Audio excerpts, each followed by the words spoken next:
Buat kamu semua yang mungkin ingin merencanakan dari jauh-jauh hari untuk mempersiapkan dana, anak kalian masuk ke SMP dan SMP-nya itu SMP yang cukup favorit ya atau mungkin SMP yang cukup terkenal. Itu kan terkadang merogoh kocek yang cukup dalam ya gitu. Nah, sekarang di video ini gue bakal sharing ke sobat investor semua kalau seandainya gue dalam posisi mempersiapkan dana anak juga untuk SMP, untuk uang masuk lah ya jatuhnya gitu. Bagaimana sih caranya dengan gue berinvestasi secara rutin di reksadana? Penasaran? Simak videonya setelah yang satu ini.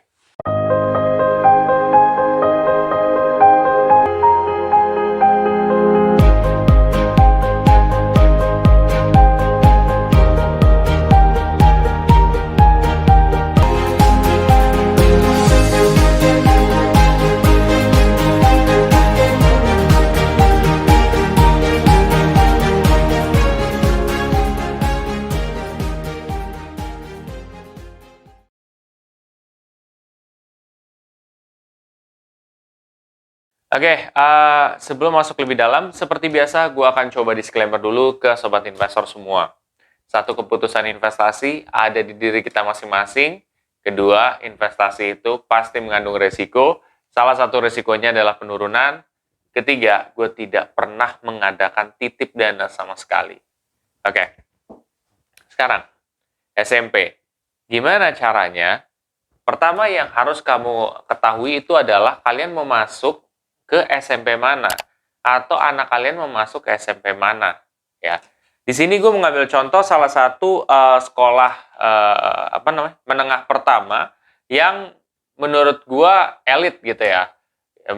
Ada nggak yang lebih elit? Ada gitu ya. Cuman di sini gue ngambil contoh adalah lab school ya. Nah, lab school ini sendiri juga bukan sekolah yang murah juga ya. Tapi ada yang lebih mahal, ada yang lebih murah, ada gitu. Jadi gue ngambilnya yang sedang-sedang lah gitu jatuhnya ya. Nah, di sini ternyata berdasarkan data yang gue dapat, itu uang pendaftaran dan pangkalnya itu adalah 33.300.000 ya. Jadi 33 juta sama 300.000 apa gitu kalau nggak salah. Nah, jadi ini berdasarkan data yang gue temuin. Kalau kalian menemukan data yang berbeda dengan gue, sok, nggak masalah ya. Kalian tinggal bisa melakukan apa yang gue lakukan juga. Nanti kalian bisa mengkalkulasi sendiri. Itu poinnya. Oke, sekarang 33.300.000. Kalian udah tahu nih, berarti yang harus kalian persiapkan 33.300.000. Nah, pertanyaannya, dalam berapa tahun kalian akan mencapai itu? Itu kan yang jadi pertanyaan besar. Karena ya, di pendidikan itu ada yang namanya inflasi pendidikan atau harganya itu naik lah gampangnya di kedepan hari. Nah, kalau di sini kan gue ngeset buat 6 tahun kan, ya. Karena berharap mungkin kalian mempersiapkan dari anak kalian kelas 1 SD mungkin, ya kan, kalian udah persiapin gitu untuk masuk SMP supaya lebih ringan juga biaya yang akan dikeluarkan. Nah, di sini setelah 6 tahun, berapa sih kira-kira inflasi yang terjadi? Nah, di sini gue menggunakan salah satu aplikasi financial calculator gitu. Jadi di financial calculator ini bisa ketahuan kalau misalkan dalam 6 tahun itu berapa sih kenaikan yang terjadi.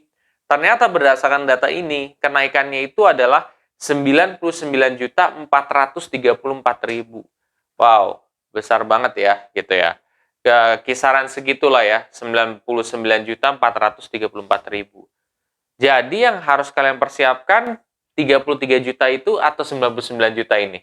Jawabannya adalah 99 juta. Karena, kenapa? Karena ini kan kalian buat masa depan, bukan buat masa ini. Kalau kalian misalkan persiapan 33 juta, ternyata di kedepan hari harganya udah berkali-kali lipat, kan nggak kecapai gitu. Jadi, coba set targetnya itu adalah di 99 juta. Mau misalkan dia lebih ataupun kurang, nggak masalah gitu. Kalau kurang malah lebih bagus, dan gue sih feelingnya lebih kurang ya dibandingkan ini ya gitu. Karena kan inflasi itu menyesuaikan dengan keadaan juga. Masa setiap tahun 20%? Nggak juga kan. Ada juga mungkin 10%, 15%. Ya kan itu menyesuaikan kondisi. Cuman kalau kalian punya duit lebih kan juga lumayan gitu loh. Intinya gitu. Ini 99.434. Oke. Nah, sekarang strategi selanjutnya adalah kira-kira berapa sih yang harus kita sisihkan per bulan untuk mencapai dana ini sampai 6 tahun ini ya di instrumen reksadana. Oke. Nah, di sini gue menggunakan salah satu aplikasi yaitu aplikasi Bibit.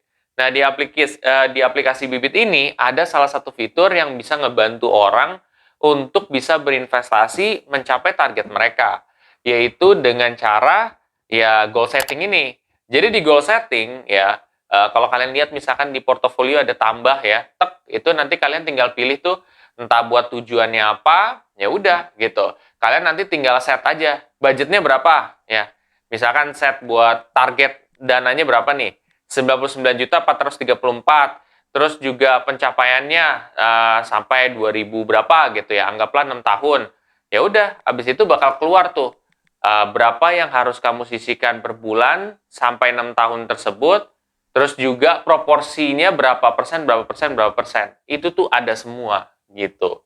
Jadi ini udah nggak bantu banget nih buat sobat investor pemula juga yang nggak tahu gitu mengalokasikannya gimana, proporsinya gimana. Robo Advisor yang ada di Bibit ini bakal ngebantu kalian dalam mendiversifikasikan ke ya 3 jenis reksadana ini gitu. Ya udah. Nah, ternyata di sini berdasarkan data di sini dalam 1 bulan harus disisihin adalah 1.000.000 gitu.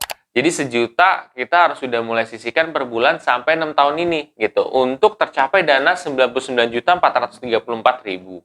Pertanyaannya apakah pasti nih tercapai? Jawabannya adalah belum tentu gitu ya. Karena investasi yang benar itu tidak pernah menjamin profit 100%. Tapi kalau di sini ya more or less lah gitu atau kurang lebih lah ya. Misalkan katakan kalian cuma 97 juta atau 96 juta. Kan toh kalian tinggal nambahin sedikit lagi. Atau mungkin inflasi pendidikan pada saat itu nggak setinggi yang seperti gue hitung sekarang gitu kan. Tetap gitu. Jadinya kalian masih bisa untuk bersekolah juga di sana. Kalaupun misalkan mahalnya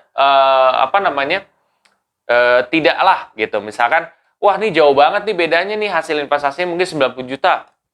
Ya udah, berarti kalian bisa cari SMP yang memang uang masuknya itu 90 juta nanti di kedepan hari ya, 6 tahun kemudian gitu. Ya udah cari kayak gitu. Intinya sih masih bisa bersekolah seperti itu dan sekolahnya cukup elit gitu. Nah, oke.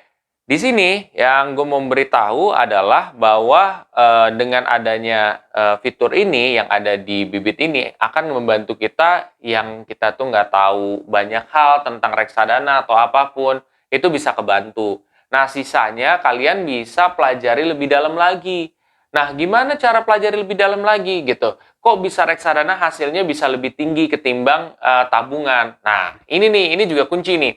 Kadang sempat ada yang ngomong ke gue kayak, oh sama aja dong kita dengan nabung. Ada kesamaan, ada perbedaan gitu. Kesamaannya adalah kita rutin, tapi kan instrumennya beda. Kalau misalkan nabung, lu dibawa bantal, atau lu mungkin ditaruh di bank. Kalau yang satu lagi, lu taruh di reksadana. Potensi untuk naiknya itu jauh lebih besar reksadana, Pak, dibandingkan tabungan. Ya, tabungan itu makin lama makin turun. Bisa ada biaya administrasi, ya, bisa juga nanti ada inflasi gitu kan. Ya kan bank juga butuh ngambil keuntungan gitu. Kalau reksadana kan ngambil keuntungannya nggak dari situ, Pak. Gitu. Kalau reksadana itu ada yang namanya expense ratio. Jadi expense ratio itu intinya di dalamnya ada biaya-biaya tuh, ya, yang dikeluarkan si manajer investasi, ya. Manajer investasi itu orang yang ngelola aset kita lah, gitu ya.